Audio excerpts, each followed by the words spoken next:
Cross examination, cross examination तो लेने दीजिए जी, बोलिए। ठीक है। बात यह है कि ह्यूमन सोसाइटी तभी साथ में रह सकती है जब वो मोहब्बत से, एकता से, एक दूसरे के एहतराम करके रहे।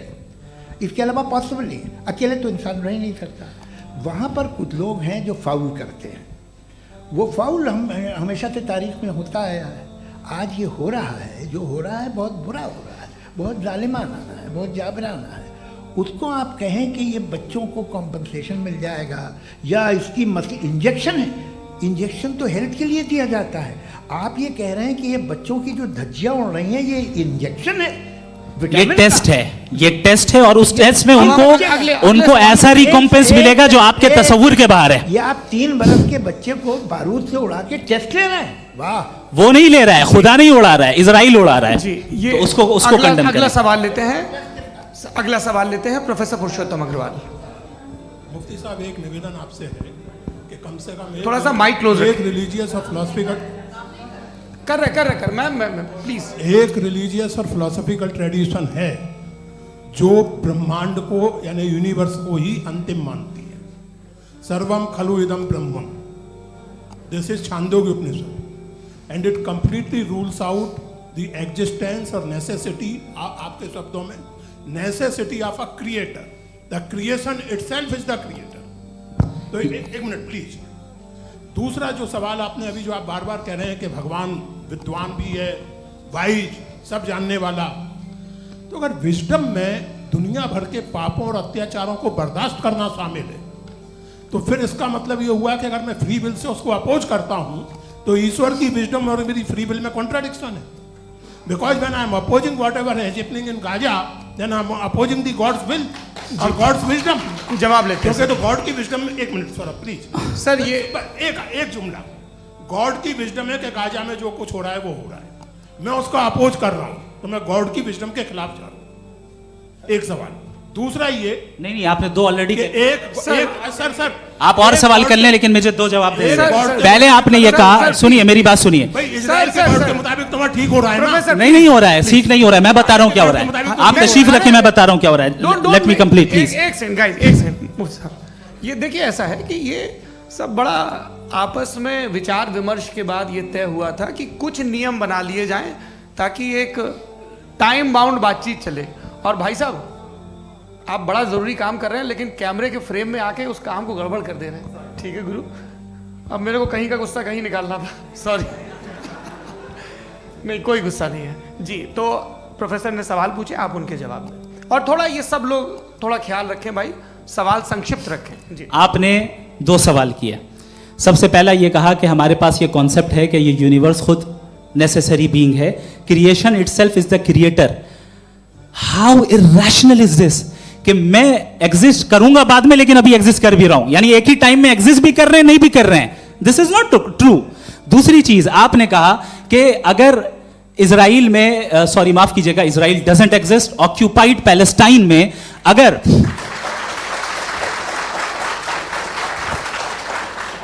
ऑक्यूपाइड पैलेस्टाइन में बच्चों को मारा जा रहा है फ्री विल की वजह से और गॉड नहीं रोक रहा, ये कॉन्ट्रडिक्शन है। ये बताइए कि एक एग्जाम में एक बच्चा गलत आंसर लिख रहा है, सुनिए, एग्जामिनर चाहे तो रोक सकता है, क्यों नहीं रोक रहा है?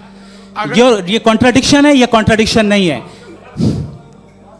माइक नहीं सर, ये आपस में जी, ये क्या आपका सवाल? माइक दीजिए। फ्री विल दिया गया है टेस्ट के लिए, अकाउंटेबिलिटी के लिए। अगर फ्री विल नहीं होता तो आप कहते हैं हमें रोबोट बना दिया गया। नॉट मिसरिप्रेजेंट माय पोजीशन, आपकी जो भी पोजीशन, मैं अपनी फ्री विल के नाते, अपने ह्यूमन विजडम के नाते गाजा में हो रही अत्याचार का विरोध करता हूं। बिल्कुल करना चाहिए। आपके हिसाब से मैं गॉड की विजडम का विरोध कर रहा हूं? बिल्कुल नहीं, जो हो रहा है गॉड, बिल्कुल भी नहीं, बिल्कुल भी नहीं। उसका वहां पर गाजा में कत्ल होना ये इंसानों के गलत इस्तेमाल का नतीजा है, फ्री विल के इस्तेमाल का नतीजा है। गॉड इसका हुक्म नहीं देता, उससे रोकता है। यही तो मसला है ना, आपके लिए कॉन्सेप्ट क्लियर नहीं भाई, आपने तो बताया था इंजेक्शन लगाने से बच्चे को तकलीफ होती है, ये इंजेक्शन लगा। सर आप ऐसे रेटोरिक स्टेटमेंट दें तब तो कोई मसला नहीं समझते रहेंगे। This is a rhetoric statement, this is not a logical argument sir. I am sorry. आखिरी 30 मिनट बड़े मुश्किल होने वाले हैं जी। मुफ्ती साहब आगे बैठे हैं, इनको माइक दीजिए। हाँ तरुण, माइक आप अपने पास रखिए, आपको कैमरे का फ्रेम पता है जी। सबसे पहले दोनों को मुबारकबाद। एक सर अपना आप नाम बता दें। आप अमेरिका में शिकागो में रहते हैं, इतना मुझे याद है। बताया आपको, यासिर नदीम अलवाजदी मेरा नाम है। जावेद सर, आपसे एक क्वेश्चन है इन्फिनिट रिग्रेस के ताल्लुक से। एक हाइपोथेटिकल सिनेरियो है, मसलन अगर आप सर माइक थोड़ा सा प्लीज क्लोज रखें। ओके जी। अगर आप शायर इसलिए हैं कि आपके कोई उस्ताद शायर थे, और वो इसलिए शायर थे कि उनके कोई उस्ताद शायर थे, और इसी तरीके से हम माजी में पीछे चलते चलते चले जाएं और कहीं ना रुके, तो माफ कीजिएगा आप कभी शायर नहीं हो सकते। लेकिन आप शायर हैं, आपका शायर एग्जिस्ट करता है, इसका मतलब ये है कि आप कहीं ना कहीं रुके हैं। तो मेरा सवाल ये है कि क्या आप इन्फिनिट रिग्रेस ऑफ कॉजेस को लॉजिकल फैलेसी मानते हैं या नहीं मानते? हाँ या ना? मैं इन्हें लॉजिकल फैलेसी नहीं मानता हूँ, लेकिन मेरा प्रॉब्लम यह है कि जब मैं नहीं मानता हूँ तो I will continue with this logic जो फैलेसी नहीं हो। आप एक जगह रुक जाते हैं जाके, आप कहते हैं ये गेंद कैसे बनी, ये जजीरा कैसे बना, ये समंदर कैसे बना, ये ज़मीन कैसे बनी, और अचानक गॉड पे जाके आपको ब्रेक लग जाता है। एक बार आप सवाल नहीं करते कि भाई इनको बनाने वाला तो इनसे भी कॉम्प्लिकेटेड हो, वो कैसे बना, उसके बारे में आपने इत्मीनान कर लिया वो हमेशा से। तो अगर आप उसे हमेशा से मानते हैं तो फिर ये मान लीजिए कि कायनात हमेशा से, क्या तकलीफ जी है? अच्छा सर सर सर क्यों नहीं हो मैं सकता? बताऊंगा प्लीज प्लीज। आपका शेर कभी वजूद में ना आता अगर शायर इसी तरह चलते रहते हमेशा। जी माइक माइक। मेरे ख्याल से एक सेकंड, इन्फिनिट रिग्रेस का कॉन्सेप्ट क्लियर नहीं हो पाया, ऐसे रहने दें, लेट्स मूव ऑन सर। ठीक है, हाँ थोड़ा सा मॉडरेटर का भी ख्याल रखें। नहीं नहीं आपने तो रखा है, आपने रखा है। यहाँ पे गौहर रजा साहब हैं, वो भी एक सवाल पूछना चाहते हैं। माइक यार नीचे से ऑन कर दिए, नीचे। पहले तो ये कह दूं कि मैं उन बच्चों से शर्मिंदा हूं जिनको गजा में कत्ल किया गया, क्योंकि हमारे होते हुए कत्ल किया गया। लेकिन उससे ज़्यादा शर्मिंदगी इस बात से हुई कि मुझे लगा कि मुफ्ती साहब उसको जस्टिफाई कर रहे हैं। बिल्कुल भी नहीं, आप बहुत ही गलत, मुझे लगा मैं गलत हो सकता हूं। बिल्कुल गलत मैं है। सवाल पूछ रहा हूं, सवाल मैं देखिए, सवाल अगर पूछ रहा हूं। एक मैं जावेद भाई से डिसएग्री करता हूं। एक सेकंड देखिए, अगर देखिए ऐसा एक सेकंड आप सर वेट वेट, अरे आप कुछ मेरे पहले मुझे अपनी बात कह लेने दीजिए। अगर ऑडियंस तय करेगी तो फिर मॉडरेटर का मतलब नहीं। मेरा आप सबसे ये कहना है, ये बहस दो लोगों के बीच में है, एक तरफ मुफ्ती साहब, एक तरफ जावेद साहब। पिछले 1.5 घंटे से ये लोग अपने अपने तर्क रख रहे हैं। आपकी इनसे इत्तेफाकी हो सकती है, ना इत्तेफाकी हो सकती है। मेरे उस्ताद मुझे सिखा गए हैं कि मुखामुखम में असहमति की गुंजाइश बची रहनी चाहिए। अगर मैं आपकी बहुत इज्जत करता हूं गौहर साहब, आपने जो कमाल की किताबें लिखी साइंटिफिक टेम्परामेंट, लेकिन मेरी ये गुजारिश है आप सबसे कि यदि आप इन लोगों ने जो बोला उन पर टिप्पणियां करेंगे तो ना वक्त की पाबंदी रहेगी ना वो अनुशासन। आप सवाल पूछ लें, उस सवाल में जो बात आ जाए वो आ जाए। मैं जावेद साहब से डिसएग्री करता हूं, इसलिए जावेद साहब से सवाल पूछ रहा हूं। आपका सवाल जावेद अख्तर साहब से। और सवाल ये है मेरा कि जावेद साहब ने कई बार लॉजिक का इस्तेमाल किया कि साइंस में लॉजिक है और रिलीजन में लॉजिक नहीं है। मेरा ख्याल ये है कि रिलीजन में भी लॉजिक है, लेकिन उस लॉजिक की बेसिस ये है कि आप रुक जाते हैं, जिसका जिक्र जावेद साहब ने बार बार किया, यानी खुदा के तसव्वुर पे आते हुए, गॉड के तसव्वुर पे आते हुए रुक जाते हैं। और इसमें सवाल पूछना मतलब फॉरबिडन होता है। सवाल ये है कि क्या जावेद साहब इससे एग्री करते हैं कि साइंस की लॉजिक अलग है और रिलीजन की लॉजिक अलग है? बताइए सर। देखिए 3 चीज़ें हैं, साइंस है, एक है मंतिक है, इस्तिदलाल है, और एक जो है कुछ भी नहीं है, फेथ है, अकीदा है। मैं अकीदे की लॉजिक का कायल नहीं हूँ। मुझे आप इस्तिदलाल से, लॉजिक से, रीज़न से समझाइए, मैं मानने को तैयार हूँ, मेरा क्या नुकसान होगा। लेकिन ये कि अकीदे पे मैं नहीं जा सकता हूँ। अकीदे का मतलब है कि तुम ये मान लो, सवाल ना करो, ये नहीं। आप सारी बातें करके, बड़ी साइंटिफिक बातें करके एक जगह जाके खुदा के वजूद पे रुक जाते हैं, सरेंडर कर देते हैं। मैं सरेंडर करने को तैयार नहीं। दैट्स ऑल जी। ये आगे सर बैठे हुए हैं, इनको माइक दीजिए। भाई। वो आप पूछना चाह रहे थे ना भाई? हाँ नहीं मैं ये जी। आपका नाम? आसिम इफ्तिखार। आसिम जी, पूछिए। सर जावेद सर से सवाल है कि आपने अपने माइक थोड़ा करीब है। अपने क्लोजिंग स्टेटमेंट में बात कही थी कि मज़हब का जो फ्यूचर है वो ज़्यादा दिन नहीं जाने वाला है, लेकिन मैं देख पा रहा हूँ कि जो ऑक्सफोर्ड यूनिवर्सिटी की एक स्टडी है 2011 में हुई है, जिसके 50 एकेडमिशियंस ने इसको अंजाम दिया था, उसमें वो ये कहते हैं कि जो फेथ इन गॉड है वो इनबिल्ट है ह्यूमन नेचर के अंदर, जिसको हम कहते हैं फितरत के अंदर शामिल है वो। और वो ये कहते हैं कि अगर कोई ये समझता है कि मज़हब को वो ख़त्म कर देगा तो ये उसकी गलत फहमी है। तो आप इसके बारे में, इस स्टडीज़ के बारे में क्या कहते हैं? ठीक है, मैं उनसे एग्री नहीं करता हूँ। वो कौन से प्रोफेसर होंगे, ऐसा उनके क्या पास डेटा है, इन्होंने डेटा के बेसिस होगा। डेटा क्या हो सकता है? फ्यूचर का डेटा तो नहीं हो सकता ना उनके पास, प्रेजेंट का डेटा हो सकता है। डेटा आपने सुना 100 साल पहले का बाद का डेटा? मैंने तो नहीं सुना आज तक।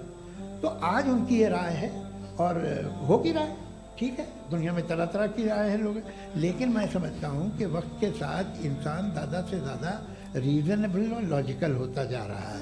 आज आप देखिए वेस्टर्न यूरोप में क्या परसेंटेज है नॉन बिलीवर्स की, बहुत हाई।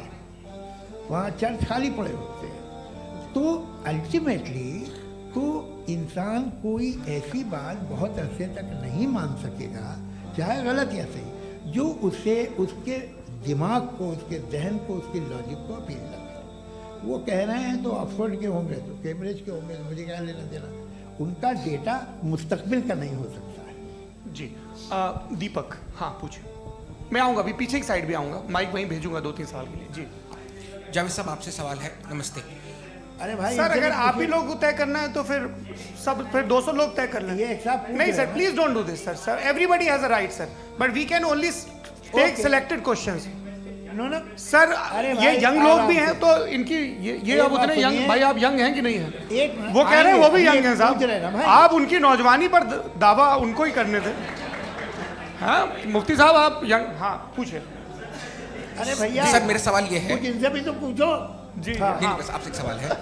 जैसे थीस्टों के पास अपने जो ईश्वर को मानते हैं उनके पास अपने सोशल गेट टुगेदर्स हैं। 5 रोज़ा क्रिसमस आने वाला है, होली है, दिवाली है, ईद है। एथिस्ट क्या ऑफर कर रहे हैं? मतलब मैं इनकी दुकान से बोलूं मैं आना चाहता हूं उस तरफ, पर मैं अट्रैक्ट नहीं हो पा रहा हूं। मैं सोशल गेट टुगेदर्स क्या है आपके पास?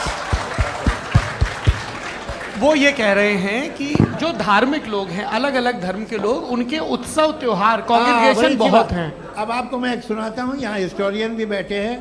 मृदुला जी आप बताइएगा सही है क्या? ये एक कॉन्स्टेंटाइन, एक ग्रीक रोमन बादशाह था जो क्रिश्चियनिटी आने के 400 साल बाद उसने डिसाइड किया कि मैं क्रिश्चियन हो जाऊंगा, मेरी पूरी स्टेट कैंसिल हो जाएगी। उस ज़माने में ऐसे ही होता था, राजा जो धर्म इख्तियार करता था वो जनता भी कर लेती थी। इसलिए कि वो हो गया था बैंकक्रप्ट, और उसे जो मेडिटेरियन कोस्ट के रिच क्रिश्चियन वो थे मर्चेंट, उससे पैसा चाहिए था। तो उसने कहा यार क्रिश्चियन हो जाओ। तो उसने अपने वजीर से कहा कि भाई ये हिस्ट्री है कि अब हम लोग क्रिश्चियन हो जाते हैं। कहते सर हो जाएंगे, कोई प्रॉब्लम नहीं है, लेकिन एक प्रॉब्लम ये है कि 17 दिसंबर से 25 दिसंबर तक जो पेगन फेस्टिवल होता, जो पेगन्स थे वो लोग, जो फेस्टिवल होता है वो बंद हो जाएगा, इसलिए कि हम क्रिश्चियन हो गए तो होगा नहीं। तो वो बच्चों को बहुत बुरा लगेगा, पब्लिक को बहुत इन्जॉय करते हैं, खासतौर से 25 को मेन डे। हाँ ये तो सही कह रहे हो। ये जीसस क्राइस्ट की पैदाइश कब थी? कहते साहब वो अप्रैल में थी। नहीं, कट करो, वो 25 दिसंबर को है। यह हकीकत है। और 400 साल बाद क्रिश्चियनिटी के अप्रैल से दिसंबर ले आए, और इसलिए कि यहाँ पेगन फेस्टिवल होता था। अब मनाते हैं आप आराम से। ये जो सारे फेस्टिवल हैं ये रिलीजन से, हर एक को एक इंटरटेनमेंट डिपार्टमेंट चाहिए होता है अपनी कंपनी चलाने के लिए। तो ये रिलीजन ने, ये सेकुलर त्यौहार थे जिन्हें रिलीजन्स ने ले लिया है। ये मौसम के थे, फसलों के थे, किसानों के थे, उसको आपने लेके रिलीजियस रंग दे दिया।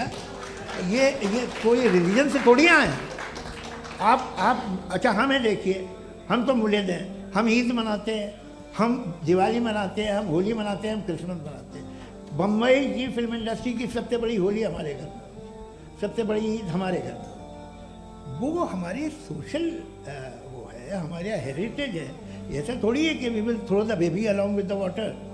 ये तो अच्छी चीज़ है, इन्हें रखो, जो बेकार है फेंक दो। जी हाँ हेलो जी, मेरा सवाल नादवी जी से है। जैसा कि आपने बोला कि गॉड टाइम के भी परे हैं और गॉड इतनी कॉम्प्लेक्स चीज़ है कि उसे ह्यूमन माइंड समझ नहीं सकता, और गॉड ने अर्थ पे फ्री विल भी दे दी है, तो आप अपना वक्त ज़ाया क्यों कर रहे हैं गॉड के बारे में बात करके? अपन को तो बात करनी चाहिए कि सोसाइटी को बेहतर कैसे करें। जी, मैं गॉड वही बताता है सोसाइटी को कैसे बेहतर करे। अभी मैं आपका जवाब देता हूँ। आपने कहा कि टाइम पे वो एग्जिस्ट नहीं करता, सो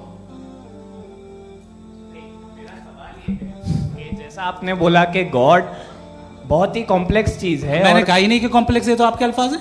कॉम्प्लेक्स का लफ्ज गॉड के लिए सुइटेबल नहीं है। क्यों? क्योंकि कॉम्प्लेक्स वो चीजें होती हैं जो ऑब्जेक्ट हो। God is not an object जिसको आप इंस्ट्रूमेंट के जरिए लेबोरेटरी में जाके टेस्ट करें, oh it's very complex. No, वो कोई कार का इंजन नहीं है।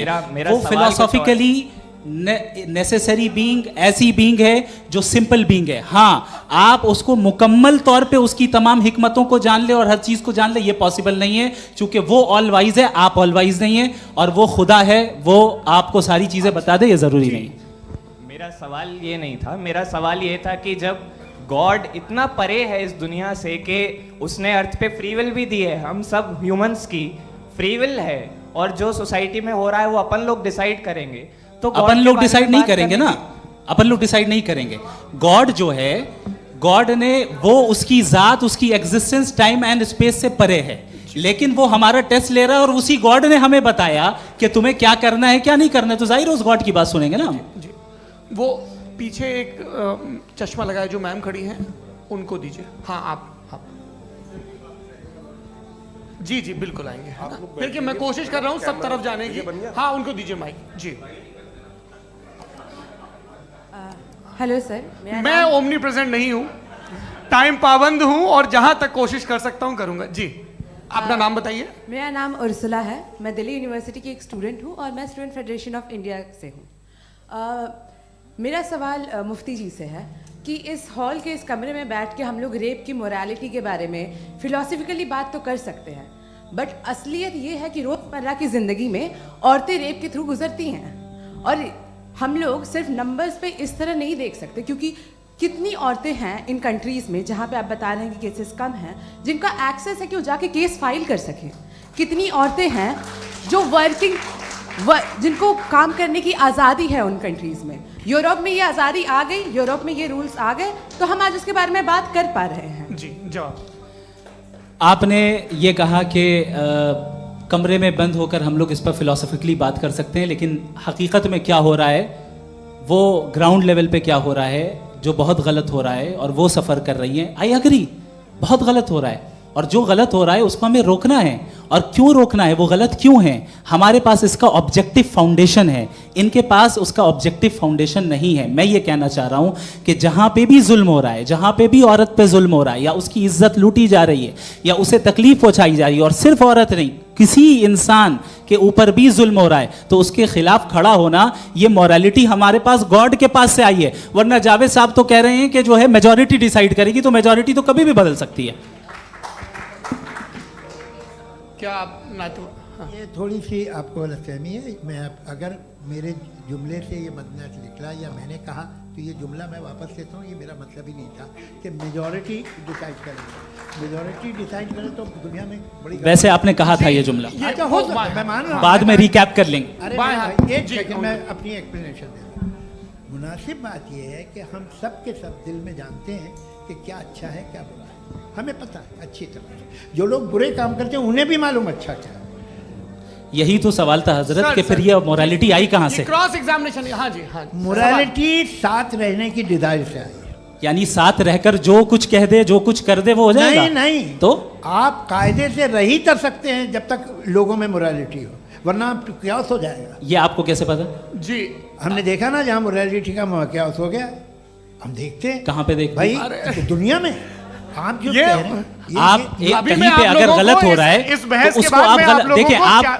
आप एपिस्टेमोलॉजी की बात कर रहे हैं, मैं ऑन्टोलॉजी की बात कर रहा हूं। मैं इस बहस के बाद आप दोनों लोगों को चाय पे होस्ट करूंगा, वहां पे क्रॉस एग्जामिनेशन कर लीजिएगा। अभी ऑडियंस का हक मार रहे हैं आप लोग भाई, सर जस्ट लोग हैं आप लोग। और ये भाई ये एक, हाँ, उधर आएंगे, जी सर आएंगे। अच्छा सर, मेरा नाम लईकुर रहमान है और मैं अलीगढ़ मुस्लिम यूनिवर्सिटी का स्टूडेंट हूँ।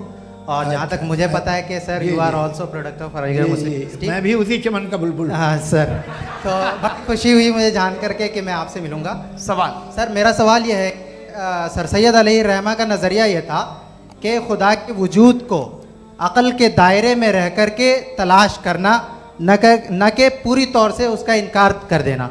Sir, how will you define it? नहीं, तो ये तो आप इन्हें बताइए। ये सवाल आपसे के खुदा का वजूद साबित कर रहे हैं। तो सर, आपने इनकार कर रखा है, इस वजह से मेरा क्वेश्चन उन्होंने यही सर से एक सेकंड, सर सैयद ने यही कहा ना कि अक्ल से आप खुदा के वजूद को साबित नहीं कर सकते, यही कहा ना भाई। वो उन्होंने कहा कर सकते हैं और वो कर दिया गया आज। वो फोन तलाश करना या साबित करना अक्ल से अक्ल से नहीं हो सकता। अरे सवाल तो सुन लीजिए जी। अक्ल से नहीं हो सकता है, यही कहा ना आपने। अक्ल से हो सकता है। अरे वो यही कह रहे हैं भाई, आप बता रहे हो सकता है, वो तो कुछ और। आप अगर सर देखो नौजवान फोन ले लो, वो इतनी कमाल की यूनिवर्सिटी है। अरे भाई दे दो उन्हें जरा, एक मिनट दे दो भाई, मेरी बात सुनो, माइक पे बोलो ताकि जो लाखों लोग देख रहे हैं। माइक दे दो ना। अरे देंगे ना माइक, तुम ठहरो तो। हाँ सर, मेरा सवाल ये था कि सर सैयद अलैहि रहमा का एक नज़रिया था अपना कि खुदा का जो वजूद है उसको अक़ल के दायरे में रह कर के तलाश करना है, न कि पूरे तौर से इनकार कर देना है। ये उनका कॉन्सेप्ट था। लेकिन मेरा सवाल ये है कि आप इसको कैसे डिफाइन करते हैं, एक्सप्लेन कैसे करेंगे? मैं आपसे जानना चाहता हूँ, क्योंकि you are the product of Aligarh Muslim University. मुझे अक़ल के दायरे में रख के मैंने बहुत तलाश की, मुझे मिला नहीं। हाँ, ये इधर वो चश्मा लगाए जो, हाँ उनको दे दीजिए। जी जी फटाफट पूछिए, बस 5 मिनट है, 5 मिनट में खत्म हो रहा है। हाँ, अस्सलाम वालेकुम मुफ्ती साहब। एंड मेरा सवाल जावेद अख्तर साहब से। क्या नाम है आपका? अरे भैया सब मुझे पूछ रहे हो। फैज पूछिए फैज साहब। तो मेरा सवाल ये है कि अभी जो एथियस्ट है वो problem of evil argument use कर रहे हैं अगेंस्ट मुस्लिम्स, राइट? कि इस दुनिया में इतना सारा इविल है और अगेंस्ट मुस्लिम तो यहाँ अगेंस्ट थियस्ट। हाँ, थोड़ा सा करेक्ट कर लीजिए भाई। पूरी मशक्कत ही इसी बात की थी कि किसी एक मजहब पे बात न टिके। जी, तो बेसिकली ये आर्ग्यूमेंट ऐसा है कि इस दुनिया में इतना ज़्यादा ईवल एग्जिस्ट करता है और अगर एक ऑल गुड गॉड है तो वो रोकता क्यों नहीं है? लेकिन इस सवाल में एक हिडन अजम्पशन ये है कि इस दुनिया में ईवल एग्जिस्ट करता है। अब एथियस्ट ये कैसे ऑन्टोलॉजिकली प्रूव कर सकते हैं कि इस दुनिया में ईवल एग्जिस्ट करता है? मैं आपको बताता हूँ, थोड़ा सा समझा। नहीं सर, हम लोग इनको सुनने आए। नहीं please don't do that. I want to explain ontologically. नहीं, हम समझ गए सर, इनको अब जवाब देने दीजिए। अच्छा, सवाल पूछ लो। मैं अभी तक क्या था वो मैं थोड़ा सा ऐड ऑन कर लेता हूँ। तुम गुरु, तो हम जब इसका राउंड 13 करेंगे ना तब तुमको स्टेज पे बिठाएंगे। जी तो हाँ जल्दी से। तो देखिए, एथियज्म के हिसाब से सब कुछ रैंडमली बन गया है, सब कुछ एटम्स और मॉलिक्यूल्स है। एक पत्थर में और मुझ में सिर्फ इतना फर्क है कि हम लोग एटम्स और मॉलिक्यूल्स का अलग अलग रीअरेंजमेंट है। अब एक पत्थर को कोई इंसान तलवार से 2 टुकड़ों में काट दे या मुझे, according to atheism it is same. There is no evil and good according to atheism. जी अच्छा, फैज साहब का सवाल ये है कि हाँ, कोशिश भी करते तो इससे गलत सवाल नहीं कर पाते। एक लाइफ फॉर्म है और लाइफ फॉर्म में फीलिंग्स हैं। मतलब लाइफ फॉर्म सुनता है, देखता है, टेस्ट कर सकता है, फील कर सकता है। तो उसकी जो ये जो क्वालिटी इस बबल में आ गई है, तो वो जानवर में भी है, इंसान में भी है। तो जाहिर है कि उसे कोई तकलीफ पहुंचेगी, तो चूंकि उसके पास वो सेंसिटिविटी है तो मैं करेगा। पत्थर में वो सेंसिटिविटी नहीं है। तो ये क्या सवाल हुआ कि अगर पत्थर को काटा तो पत्थर को तकलीफ नहीं होती, तो आपको काटे तो आपको क्यों तकलीफ हो? बैठ जाइए। जी हाँ, अगला सवाल। हाँ पूछे जी जावेद अख्तर साहब। अरे भैया सब आप लोग मुफ्ती साहब को छोड़ रहे हैं, तो मेरे ही पीछे पड़े हैं क्या? फिर चलो बोलो भाई। You asked how God can exist when children die in Gaza. Huh? You asked how God can exist when children die in Gaza, and you also mentioned the rise of atheism in Europe. But the same events also are leading many atheists and non-believers to turn towards faith. How do you interpret this contradiction, where suffering pushes some away from God, yet brings others closer to belief? आपको एक बात बताऊं, दुनिया perfect तो कहीं भी नहीं है, हर जगह कुछ खामियां हैं। बेटा एक मिनट, आप ही को कहेंगे, देखो वो तो कुछ खामियां, कमज़ोरियां, खराबियां सब जगह है। लेकिन अगर देखोगे ईमानदारी से कि दुनिया सबसे ज़्यादा महज़ब कहाँ है, एक आम शहरी को कहाँ हुकूक हासिल हैं, वो बोल सकता है, अपनी मर्ज़ी से काम कर सकता है, अपनी मर्ज़ी से राय दे सकता है, हुकूमत के ख़िलाफ़ बोल सकता है, बरसरे इक़्तिदार लोगों के बारे में बोल सकता है, सरमायादारों के ख़िलाफ़ बोल सकता है। तो आपको ये स्कैंडिनेवियन कंट्रीज़ में मिलेगा, वेस्टर्न यूरोप में मिलेगा। मैं नहीं कह रहा वो परफेक्ट है, बिल्कुल नहीं, वहाँ बहुत ख़राबियाँ भी हैं, परफेक्ट तो कोई नहीं। लेकिन जिन जिन मुल्कों में, लैटिन अमेरिका देखो, गल्फ़ देखो, वहाँ पर आपको ये ज़रूर है कि रेप नहीं होते होंगे। रेप की ज़रूरत क्या है भाई, उसको तो ख़रीद लो, घर में रखो, सड़क पर रेप करने की क्या ज़रूरत है। मगर सुनिए, मगर हकीकत ये है कि वहाँ शख्सी आज़ादी राय देने की, बोलने की नहीं है। जी, ये एक आखिरी सवाल मुफ्ती साहब से। हाँ मैम, इनको माइक दीजिए। शुक्रिया। मेरा नाम मनीषा है, मैं हरियाणा से आई हूँ। मैं मुफ्ती साहब से एक बात पूछना चाहती हूँ। आप बार बार जावेद साहब को कॉन्ट्राडिक्ट तो कर रहे हैं कि आपने ये कहा, लेकिन आप भी अजम्पशंस के बेसिस पे बात कर रहे हैं। आपने खुदा के होने का कौन सा प्रूफ पेश किया है, खुदा की एग्जिस्टेंस का? अब इस सवाल को अलग रहने दीजिए, कौन एथीस्ट है कौन नहीं है। और दूसरी बात जो आपने एक छोटी सी कही थी कि ये फ्री विल का इस्तेमाल करता है इंसान अपनी, लेकिन इस फ्री विल का इस्तेमाल में मतलब खुदा ने ये दे दी सबको ये इजाज़त कि वो कितना घिनौनापन और कितने ज़्यादा ख़राब से ख़राब तरीके इस्तेमाल कर सकता है। जवाब सुनते जी। आप फ्री विल को मानती है ना, या कहती है कि फ्री विल नहीं है ना, मानती है ना? तो अब आपके पास इसका कोई एक्सप्लेनेशन नहीं है कि अगर एक इंसान उस फ्री विल का इस्तेमाल करके गलत काम कर रहा है और बच के अच्छी ज़िंदगी गुजार के निकल जा रहा है, उसका कोई रिकम्पेंस नहीं है। हमारे वर्ल्ड व्यू में जो इंसान गलत काम कर रहा है उसको भी रिकम्पेंस यानी उसका बुरा बदला मिलना है, और जो सही काम कर रहा है उसको सही बदला मिलना है। लिहाजा जो फ्री विल है वो इस तरीके से है कि एक लिमिटेड टाइम तक खुदा ने मोहलत दी है। ऐसा नहीं कि छूट दे दी, जो करना है करते रहो हमेशा। वक्त आएगा जब एग्जाम का टाइम खत्म होगा तब रिजल्ट आएगा, दौराने एग्जाम जबरदस्ती आपको नहीं बताया जाएगा। अरे भाई एक सेकंड, जी एक सवाल मुफ्ती साहब से मेरा, मुफ्ती साहब से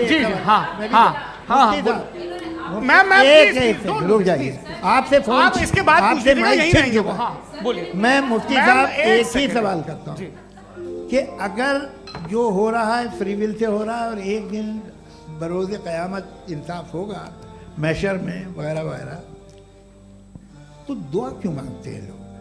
दुआ मांगते हैं इसके मतलब है अभी भी उसने ये डिपार्टमेंट रखा है कि मैं रोज़मर्रा की ज़िंदगी में बिल्कुल बिल्कुल ही कैन। तो तुम कैन हो, तुम मुझे नौकरी दिला देते हो, मेरे बेटे को ग्रीन कार्ड दिला देते हो, और 45,000 बच्चे मरते हो, उन्हें रोकते नहीं हो। नहीं तो क्या आप ये कह रहे हैं कि इस दुनिया में जालिमों को कभी पकड़ ही नहीं होती है? अरे जो भी पकड़ होगी वो बच्चे रोते हैं। बिल्कुल, देखिए मैंने अपने ओपनिंग स्टेटमेंट में यही कहा था कि जनाब जावेद साहब सिर्फ इमोशनल आर्गुमेंट देंगे। This is an emotional argument. ये छोटे मोटे इसके पीछे का रीजन मैंने बताया क्या है, इसके पीछे का विजडम क्या है मैंने बताया। मंच से आप लोगों को सज्जनों इसलिए कह रहा हूं ताकि थोड़ा सा आपके कॉन्शियंस पे जोर रहे कि आपको ऑर्डर बचा के रखना है। वक्त तय हुआ था, ये वक्त पूरा हुआ, आपने इतने धैर्यपूर्वक सुना, मैं आप सबका बहुत बहुत शुक्रगुजार हूं। यदि इन दोनों विद्वानों की इच्छा होगी तो कभी हम इस बातचीत का राउंड 2, राउंड 3, यही तो देखिए खूबी है इंसान की कि बहस मुबाहसे में वो पड़ा रहता है। आप लोगों ने बड़े धैर्य का परिचय दिया, बहुत बहुत शुक्रिया। इसी के साथ ये बातचीत यहाँ पे समाप्त होती है। आप लोग को मैं एक बात बता दूं, ये सारी बहस हो गई, अब मुफ्ती साहब और बड़े मुफ्ती साहब इन साथ के साथ मैं खाना खाने वाला हूँ।